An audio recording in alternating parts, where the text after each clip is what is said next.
Olá pessoal, bem-vindos a mais um Seu Bolso no formato podcast. Meu nome é Luciano Simões, economista, e venho trazer para vocês dicas, informações e, como sempre, empresários ou pessoas da área que possam trazer informações de economia, de finanças e sempre atrelados ao seu bolso. E no nosso programa de hoje, o meu queridíssimo, eu não tenho como falar aqui não, o meu queridíssimo sobrinho de coração, Leonardo Fortunati, que estará já com vocês ao vivo em segundinhos. E antes eu quero só falar uma coisa, você já curte a nossa página, você já conhece o Studio One, você já tem todas aí as nossas informações, já clicou no sininho e tudo mais, então já faz isso agora e curte na sequência uma das melhores entrevistas que você não tem outro lugar. Você vai informar sobre carros no programa de hoje e todas as informações que você precisa. Legal? Beleza? Então curte com a gente essa próxima meia hora com informações e com vocês, meu queridíssimo Léo Fortunati. Oi, Lu. Tudo bem? É um pouco estranho estar do outro lado, tá? Né? É um pouco esquisito. Ainda mais falando de economia, né? Muita gente acha que jornalista não precisa saber só da área, mas economia a gente tem que arriscar um pouco. Ele já começa falando, oi Lu, gente, é literalmente meu sobrinho, não tem como, as formalidades aqui já estão perdidas, mas o que eu quero trazer para vocês, poxa, Luciano, trazendo aí família, mas vocês não têm ideia o conhecimento que esse menino, eu te chamo como menino, não tem como, mas né, esse homem hoje que, só para você começar, já vou dar um spoiler, sabe com quem que ele esteve ontem na mesa do CEO da Volkswagen Brasil? Então esse é o nível de pessoas que eu estou trazendo aqui para o programa para vocês entenderem. Mas para a gente começar também falando e entendendo quem é Leonardo Fortunati, até para você saber um pouco da história, Léo, conta pra gente, por onde começou essa paixão hoje com carros, veículos? Conta aí a historinha. Você sabe bem que vem de criancinha, né? Vem de molequinho, de aprender a ler com revista de carro, de conhecer, e com isso estudar, né? Você acaba... Tipo, no colégio eu nunca fui o melhor aluno, né? Meu pai sempre falou, não sei onde você vai parar, né? Somente é o que a gente estava falando, né? Boa parte, para quem não sabe, boa parte da família Simões tá na área de conta, de matemática, de exata. Eu e mais dois fugimos para a área de comunicação, de humanas, né? Escapamos um pouco dessa área. Mas foram com excelência, né? A gente escapou um pouquinho dessa parte de números. E teve um momento da minha vida que eu falei, né, de tanto ler, de gostar de escrever, eu falei, vou fazer jornalismo, eu sou formado em jornalismo. Hoje, na verdade, a gente chama de comunicação, né? Porque são tantas vertentes. Amplo, né? Sim. Eu, por exemplo, hoje eu sou editor de teste do Motor 1. O Motor 1 é o site hoje referência e líder em audiência quando a gente fala em site de automóveis no Brasil. Tem um podcast também que eu falo de mercado automotivo, de lançamentos. O seu podcast? Eu tenho um podcast que já está aí há alguns anos, é uma das referências na área automotiva. Qual o nome? Depois a gente já põe dita aqui. Motor1.com podcast. Está nas principais plataformas. Legal. E hoje ele é ouvido, com muito orgulho eu falo, que ele é ouvido por boa parte dos diretores de montadoras do Brasil. Nossa! Então, eu consigo falar que eu estou no nível de sentar na mesa com um CEO de alguma montadora no Brasil e discutir mercado, entender o que está acontecendo, quais são as questões burocráticas, até na parte econômica. Como eu falei, a gente estudei jornalismo, estudei a parte de automóvel, tive que entrar na parte de automóvel elétrico, mas ao mesmo tempo tive que entender economia, jurídico, entender a parte agora de imposto. A gente está no meio de uma mudança de cenário fiscal sim, que sim. impacta muito, né? Já cheguei a conversar não com o Ciro Possebon, que hoje é CEO da Volkswagen, mas com o Pablo Lissi, que era o CEO anterior, hoje está nos Estados Unidos, que uma vez ele virou para mim e falou, Pablo, qual que é o grande problema do Brasil? Ele falou, você quer ver a área que eu mais tenho problema e eu tenho mais gente? Fiscal. Por quê? É muito imposto, é muita variação, cada coisa tem um imposto do imposto em cima do imposto. Então eu tive que aprender também essa parte econômica. Sim. E olha que eu sou ruim de conta. Sou bem ruim de conta. Imagina. E a gente, lógico, acompanhei isso, lembro com muito carinho. Beijo, meu irmão Fabinho, da gente comprando para você carrinhos e tudo mais. E olha que interessante, né? Agora uma dica para vocês. Observe em seus filhos, observe nas pessoas próximas, né? Quais as áreas que brincando ali e falei, poxa, ele gosta disso. Será que vira alguma coisa?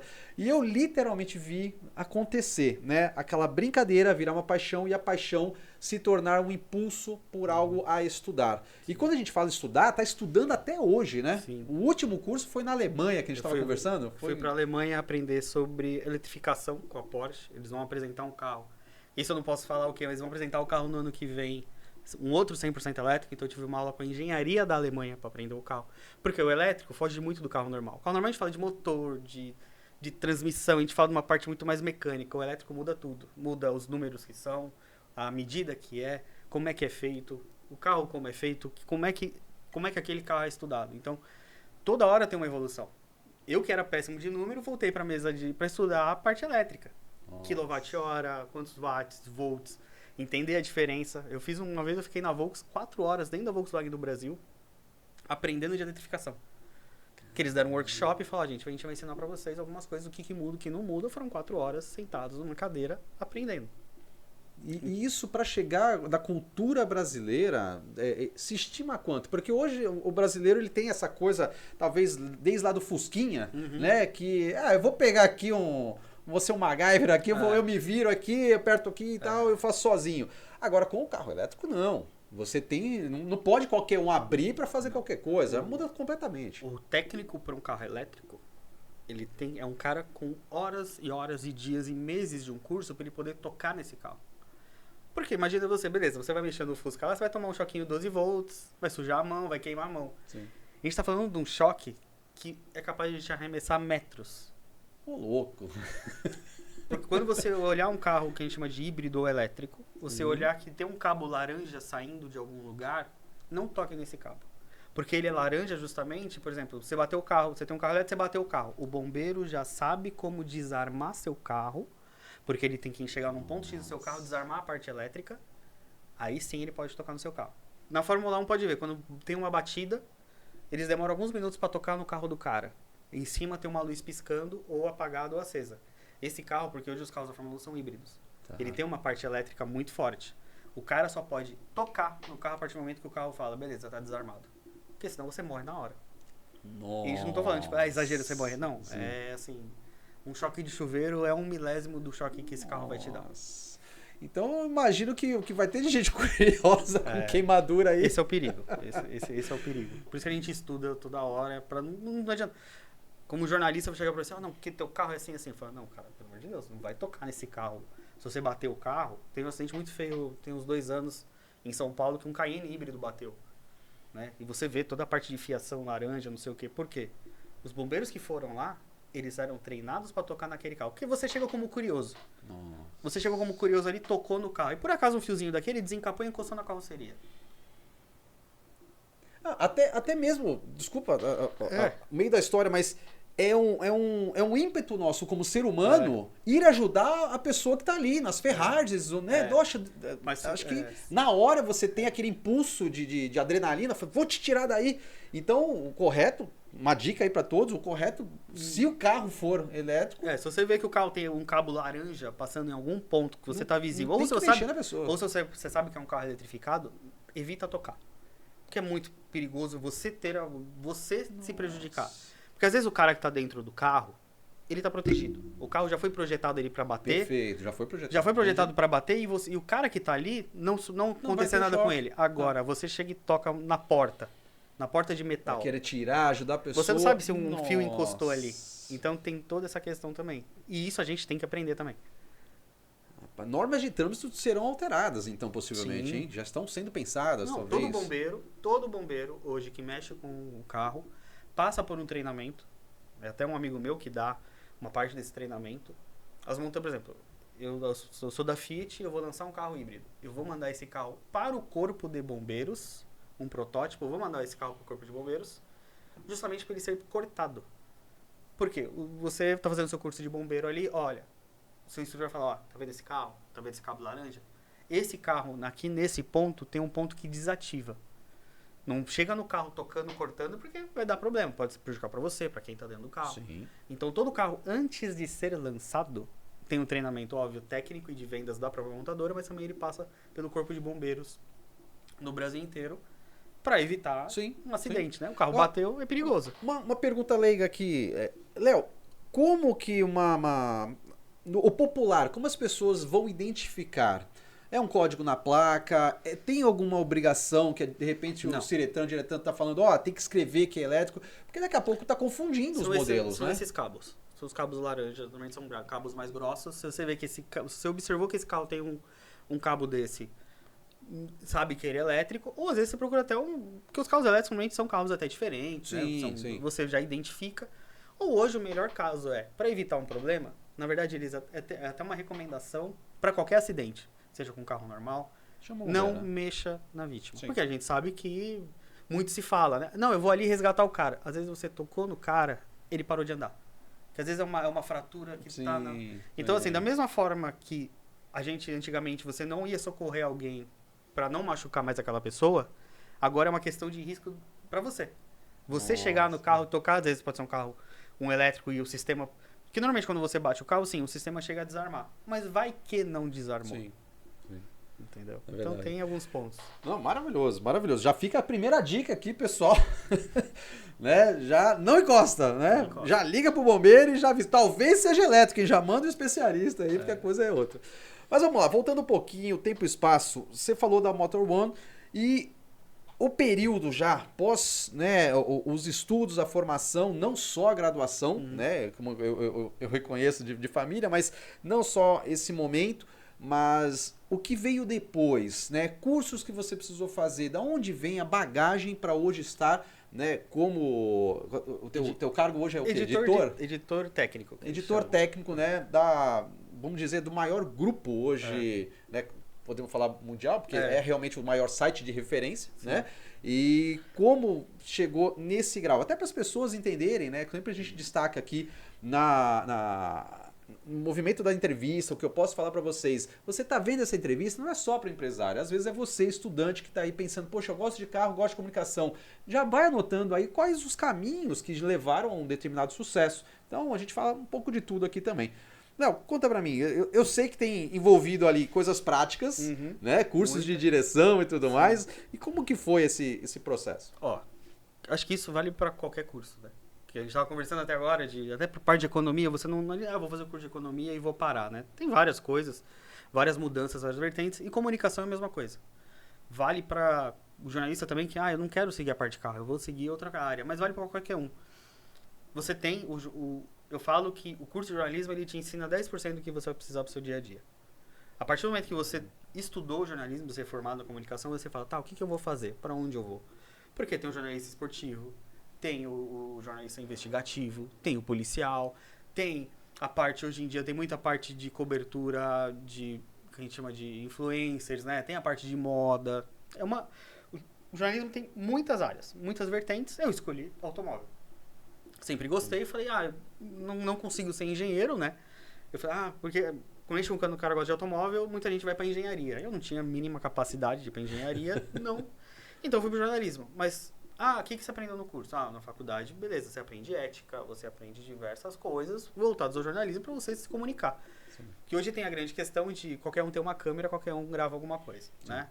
Então, tem gente muito boa, mas tem gente que também o cara não sabe ética, o cara não sabe como trabalhar, não sabe o básico, às vezes, do trabalho, né? Então, essa é uma questão. Então, do jornalismo, eu aprendi uma parte.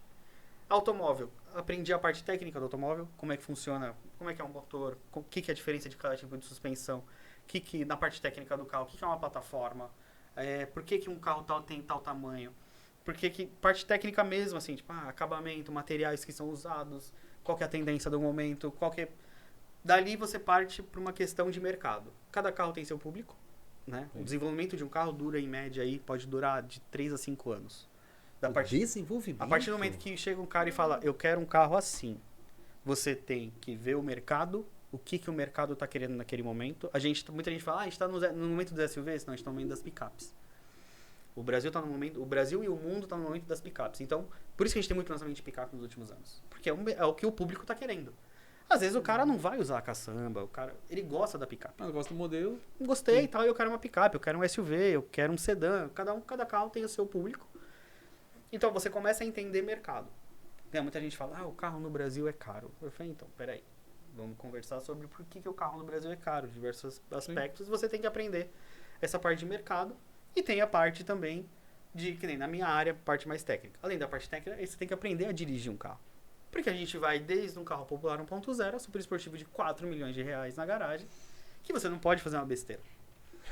Então, assim, tem sim. E nesse curso de pilotagem não é só, você só anda rápido. Não, você aprende, ó, esse carro aqui ele vibra um pouco mais, esse carro tem um freio suficiente, ele não tem um freio suficiente, a suspensão é mais focada em conforto, a suspensão é mais focada em esportividade, o carro ele tem um desempenho bom para a categoria, ele está abaixo da categoria, o consumo para esse motor é bom ou não é. Então você começa a entender todo o círculo do carro. E para isso não é só tipo, eu gosto. Aí a gente entra, quando você entra numa conversa com um engenheiro da montadora, você entra com um gerente de projeto, você entra com um gerente de marketing, porque esse cara de marketing é o cara que falou, a gente precisa de um carro tal, ele vai custar tanto porque ele vai atender público tal de público tal. Esse cara que vai te explicar mercado, é o cara, tem um outro cara, aí você já chega numa área de executivo que você vai discutir parte econômica, desenvolvimento, projetos de futuro, quais são os investimentos para daqui 4, 5 anos. Então também tem toda essa área. Não adianta, vou me formar em jornalismo, eu vou trabalhar com carro. Tá, mas é que hoje é uma questão que eu vejo, muita gente que eu converso de comunicação fala, qual que é a grande dificuldade? Hoje o cara chega, às vezes abre um canal no YouTube, abre alguma coisa, tenho colegas espetaculares que fizeram isso, abriram um canal no YouTube e são profissionais ótimos. Tem gente que, se você conversar, o cara não sabe a diferença de um carro elétrico para um híbrido para um carro a combustão. Nossa. Por exemplo, você como economista, você não precisa saber. Mas, por exemplo, você precisa saber, por exemplo, coisas que eu não sei. Criptomoeda, que não sei. Eu não sei. Sim. Então, eu preciso saber a diferença entre cada carro. E tem muita gente da minha área que não sabe. Ei. Então, tem essa parte. Então, Ou por que exemplo, nunca dirigiu também, né? não, tem um cara que dirige e tal, só que você vai conversar com o cara, você vê que ele tropeça nos argumentos. Eu achei esse carro assim, assim, assim. Eu achei esse carro caro porque ele é assim. Eu falei, tá, mas qual que é a faixa de mercado dele? Com quem que ele vai brigar? Esse carro vai brigar com tal carro. Eu falei, quanto custa? Custa tanto. E uma frase que eu adoro falar, falei, gente, montadora não é casa de caridade, tá? Montadora não é casa de caridade para eu acho que o Brasil tem que ter um carro de 40 mil reais. Eu falei, como é que você vai fazer um carro de 40 mil reais, sendo que você tem uma carga de imposto, uma produção, os carros hoje no mínimo saem com ABS airbag, aí o consumidor vai exigir direção hidráulica, ar-condicionado, central multimídia, um acabamento Pra X, começar. um carro assim. Aí você vem a carga de imposto e você ainda tem que lucrar para mandar para sua matriz. Por quê? Porque essa montadora tem uma série de empregos. Hoje, a indústria automotiva é cerca de 20% do PIB do Brasil. Coisa assim. É uma fatia. Sim. Eu não lembro exatamente agora. No TCC até falei disso. Na hora que eu peguei o número, eu falei, caramba, tudo isso. Se você pega montadoras, fornecedores, tudo, é uma fatia muito grande do mercado. Sim, não é à toa que eles têm um lobby poderoso de chegar, muitas vezes, como já teve lá atrás, situação de, o pátio tá cheio. E aí, o que vocês fazem? É o governo que tem que fazer. Eles não fazem mais nada. Aconteceu isso esse ano. Sim. Né? Que foi ali a redução do IPI por um período que funcionou muito bem. Sim. Só que a gente tem outros problemas ali que prejudicaram algumas coisas. Então não é só chegar, por exemplo, voltando para eu quero ser jornalista. Isso vale em qualquer área. O cara que está vendo aqui o podcast, não, eu gosto de economia, não sei o que. Ótimo, então continue estudando, evoluindo para um dia chegar num patamar que você vai poder chegar e conversar com uma pessoa de finanças sem problemas. Porque a grande coisa que o cara perde, sei lá, você falou, sentei com o CEO da Volkswagen, o Ciro Possobon. Por quê? Porque eu conheço o mercado, eu conheço ele antes de ser o CEO. Conheço o mercado, conheço os produtos dele, conheço o que ele está planejando de futuro, porque a gente tem alguns acessos a futuro das montadoras. Que legal. Por que eu cheguei nele? Eu pude conversar com ele por 50 minutos e ele me dá as informações. Agora, você vai chegar pro cara e você não sabe o que está acontecendo. A partir daquele momento, o cara vai virar para você e eu falei, não vou falar com você não. É uma vez e acabou, né? Se você tiver só uma vez, se não tiver meia. Entendeu? Então tem essa questão. Fazendo uma rápida chamada aqui pra gente fazer depois um shorts rapidinho. Você comentou agora de futuro. Na sua visão, na sua vivência, não precisa falar nomes. Futuro pro Brasil, em que momento vai ser pro elétrico? Tá chegando? Isso falta? Como é que é esse cenário? Hoje o mercado de elétrico, ele é o que a gente chama de mercado premium. Tá? Audi veio com alguns produtos, a Volvo veio muito bem com produto elétrico. Hoje ela conquistou uma fatia de mercado muito grande com Que produto lindo, né? premium. Tive a oportunidade de conhecer aquela vez que você trouxe, lindo, São né? carros caros, a gente tá falando aí de carros hoje na faixa de 400, 500, 600, até a gente chega aí na faixa de elétrico na faixa de 1,5 milhão. Nossa, É, tudo isso. você começa a olhar para Porsche Taycan, Turbo S, topo de linha, 1.600.000, 1.800.000 reais. Então a gente tem uma força muito grande. Por quê? O mercado premium é o que eles chamam de early adopter. Que é o cara do iPhone, que chega na fila do iPhone, eu quero o teu primeiro iPhone, eu quero esse cara. Então, é uma galera que tinha dinheiro para pôr no bolso ali, beleza. E o mercado premium cresceu muito elétrico. A gente tem muito carro elétrico que veio do mercado premium. A gente entrou numa fase recentemente no Brasil dos chineses. GWM e BYD são duas empresas gigantescas da China que entraram no Brasil de uma forma muito diferente do que os primeiros chineses chegaram em 2010. A gente lembra de Jack Motors, algumas marcas que ali não fizeram... Ficaram aquela coisa... Os chineses ficaram muito naquela fase do carro barato. Elas mudaram a concepção e são carros caros elétricos. Então a gente tem hoje GWM e BYD que trouxeram produtos na faixa de 150, 160 mil reais. Que hoje, a gente pode falar, é muito dinheiro? Esse muito dinheiro, na verdade, é uma classe média para classe média alta. Então, assim, não estou falando que a gente vai ter um popular elétrico que qualquer um vai comprar aí em 10 anos. O que se fala é, o Brasil, para chegar numa fase de elétrico, como a gente vê na Europa, por exemplo, a gente está falando mais ou menos uns 10 anos. 10 anos ainda. É, mas a gente vai ter um crescimento muito grande do híbrido, Sim. que é o motor a combustão com motor elétrico, e principalmente o híbrido flex. O Brasil tem o etanol, que a grande questão da eletrificação é você reduzir a emissão de CO2 ao redor do mundo. O etanol, para quem não sabe, a gente chama ele, é um combustível que a gente chama de ciclo zero, porque é do poço à roda, né? Então, a cana-de-açúcar é plantada, ela absorve o CO2, você produz o combustível e o pouco de CO2, ou praticamente zero, tem carro que zera a emissão de CO2 quando usa etanol, então você tem um carro com emissão zero. Então, por exemplo, como o Brasil é um país que usa muito etanol, a gente tem uma vantagem nessa coisa da redução de CO2. Então, muita montadora está investindo sim no elétrico, no eletrificado, que a gente chama, que são os híbridos, mas muitas estão investindo no híbrido a etanol, que é uma forma ali, digamos, mais barata de você trazer eletrificação para um público, né? E o comparativo, Léo, fazendo uma análise, os tradicionais flex, né? Indo para o primeiro passo, que seria o híbrido. A gente está falando de uma faixa de quanto aí, mais ou menos? Olha, hoje o carro flex tem de todo o preço, né? A gente começa aí com o Kwid Mobi por 70 mil reais até, sei lá, 200, 300 mil reais. Sim. Você já começa a trabalhar com o híbrido comum, que a gente chama de híbrido comum, por exemplo, com a Toyota, com o Corolla e o Corolla Cross, que é um híbrido que você não precisa recarregar de forma externa, né? Que a gente chama de híbrido, é o híbrido normal, que é o carro que o próprio motor a combustão carrega a bateria e ele tem uma quilometragem elétrica. Sim. Aí então, a gente, faixa de quanto? Uns 180, 200 mil reais nessa faixa, né? A própria GWM trouxe um que a gente chama Aval H6, que é um SUV enorme, que ele veio com o híbrido normal e o que a gente chama de híbrido plug-in. Híbrido plug-in é aquele carro que você põe na tomada para recarregar, mas ele ainda tem um motor a combustão. Ele, que é o híbrido plug-in. O híbrido plug-in na faixa aí começa hoje na faixa dos 260 a 270 mil reais, quando a gente fala do Aval e do BYD. Mas as marcas principalmente, Mini tem elétrico, tem híbrido plug-in, BMW tem híbrido plug-in. Só que no mercado premium já começa a abandonar o híbrido plug-in. Porque você está levando o motor a combustão mais o motor elétrico. E o cara que está comprando elétrico, ele já entrou talvez numa faixa de ter o carregador na casa dele. Então ele às vezes não precisa mais do motor a combustão. Ele precisa de um carro com uma bateria maior, que hoje um elétrico, a gente está falando dos populares, que a gente chama de mais populares, já rodam na faixa de 200 a 250 km com uma carga, a chegar nos grandes que rodam 600 a 700 km com uma carga. Nossa, já temos isso no Brasil então. Tem. Então você tem também, então você tem várias fases. Tem o combustão, o híbrido plug-in e o elétrico. Existe uma tecnologia que está sendo estão falando bastante no Brasil, já existe bastante na Europa, mas a própria Europa não trabalha com híbrido, que a gente chama de híbrido leve. O que é? É uma pequena bateria de baixa capacidade. No lugar de você ter um motor elétrico movendo o carro, você tem o que a gente chama de Belt Starter Generator. É como se fosse um gerador elétrico, mais ou menos desse tamanho, que vai no lugar do motor de arranque do alternador.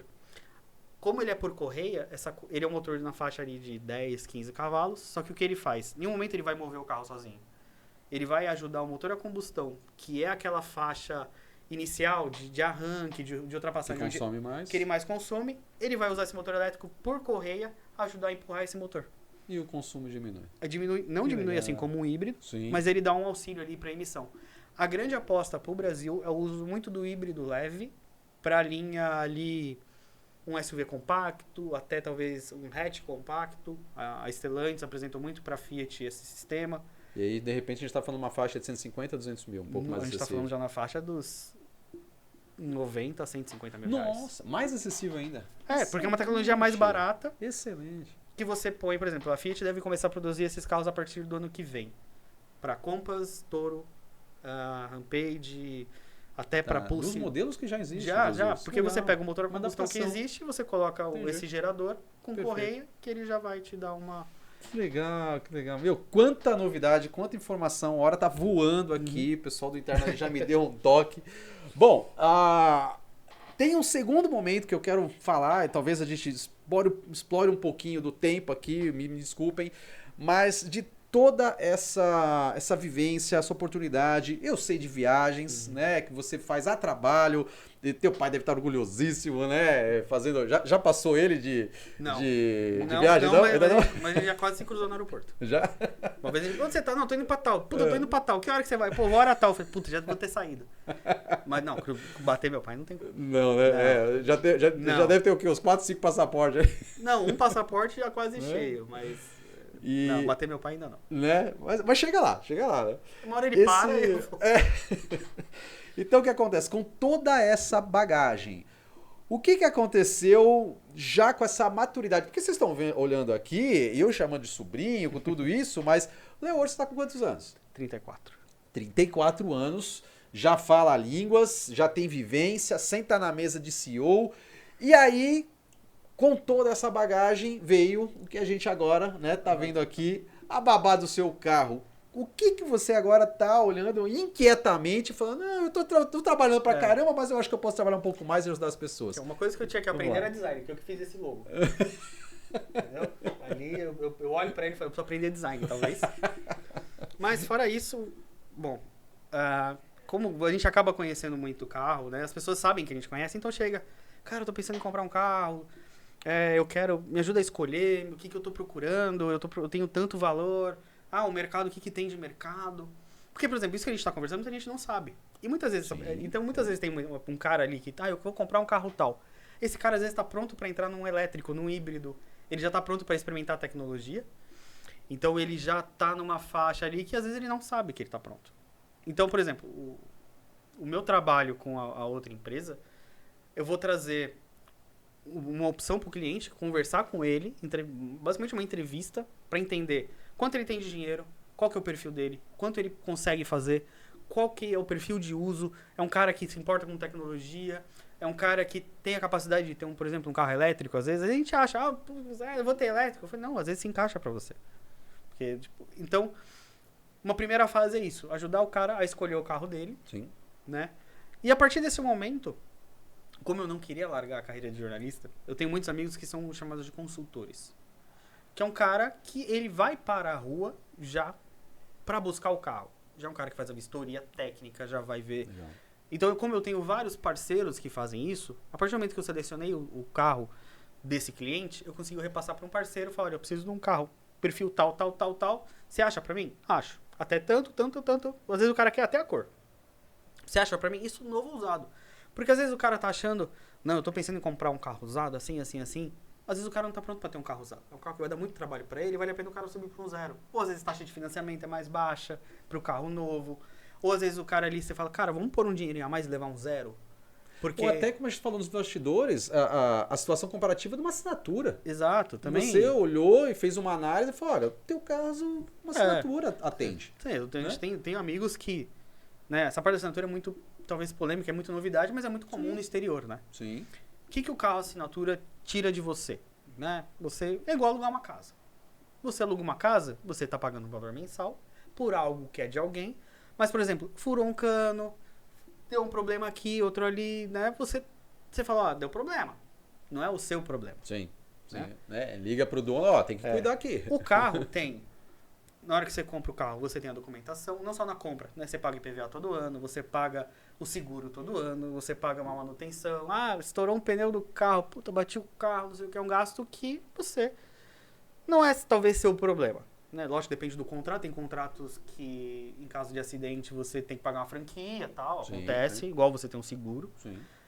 Mas o que eu percebo muito do carro de assinatura, hoje, existem dois públicos muito distintos. Existe o cara que, por exemplo, cara, eu tô aqui, eu preciso comprar um carro para trabalhar, eu preciso...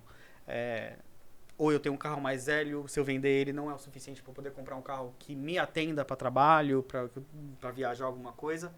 Esse cara ele vai pagar um valor X por mês, vai ter um carro 0 km, seguro, IPVA, documentação, tudo paga. Vai pagar um valor por mês? Vai pagar um valor por mês ali. Hoje a gente tem carros já na faixa aí dos R$ 1.800 por mês. Quando a gente fala não em populares, hoje é injusto chamar o carro de popular Sim. porque, primeiro, que ele é caro, segundo, que não é mais aquele carro que é simples, Sim. como era. Sim. E supostamente um popular hoje é 70, 80 mil. Então, né? por exemplo, mas o popular já vai te trazer ABS e airbag, já vai Sim. te muitos controles de tração e estabilidade, central multimídia, já vai te trazer um motor eficiente. Então o cara vai ali, por quê? Porque ele não tem aquela grana para dar entrada, se ele fosse Sim. financiar ia ficar muito alto. E tem um outro lado, que é um mercado que eu percebo muito pelas ruas e pelas montadoras. Muitas montadoras estão abrindo planos de assinatura elas mesmas. A Audi tem um programa que você aluga toda a linha Audi por um valor X. Então eu percebo, por exemplo, muito empresário que, cara, eu vou comprar um carro.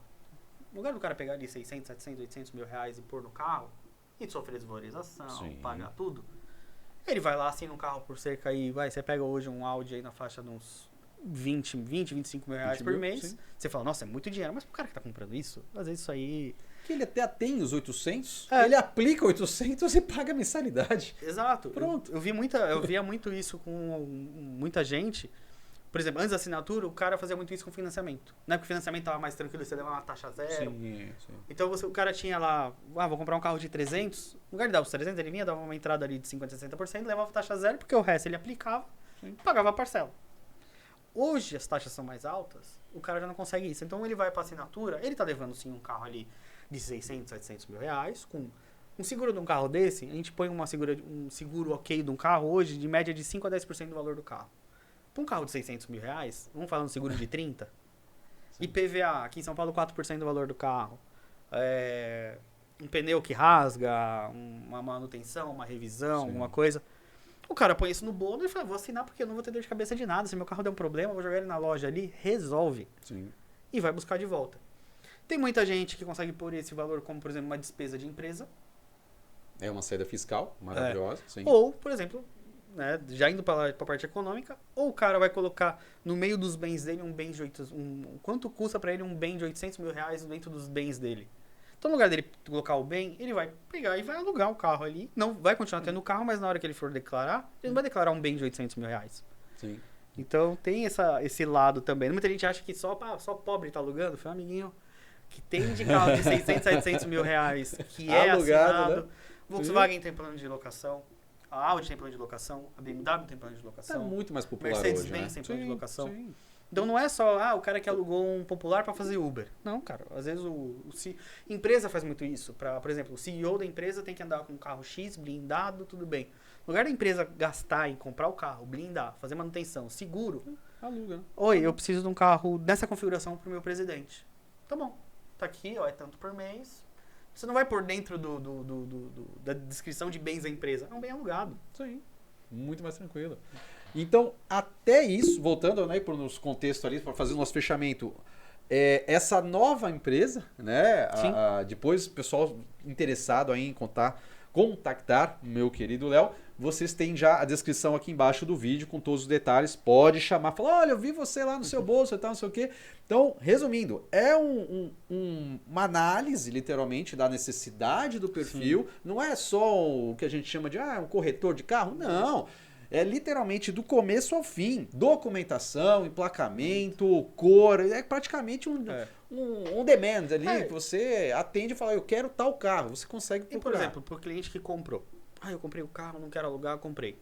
A gente vai fazer o trabalho. Vamos achar o melhor seguro. Olha aí. A melhor cotação de seguro. A melhor condição de, por exemplo, documentação.